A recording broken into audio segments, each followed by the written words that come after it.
If you've been waiting to learn Hebrew, but weren't sure where to begin, you're not alone.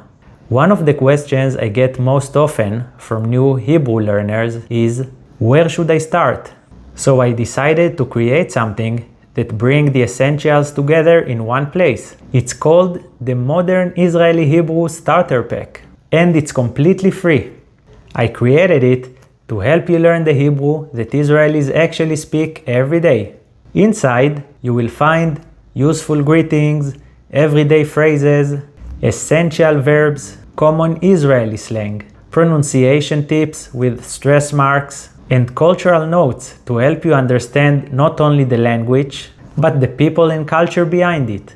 Whether you're just starting your Hebrew journey, or you've been learning with me for a while, this guide will give you a solid foundation and a resource you can come back to it whenever you need it.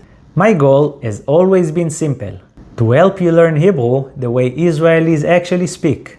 You can download your free starter pack using the link in the description below. I really hope you enjoy it. And after you've had a chance to go through it, I would love to hear your thoughts. What did you find most helpful?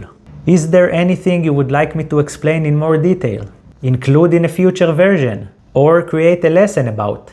I read your comments, and your feedback really helps me to create better lessons and resources for this community. Thank you so much for learning Hebrew with me. Until the next time, yalla bye.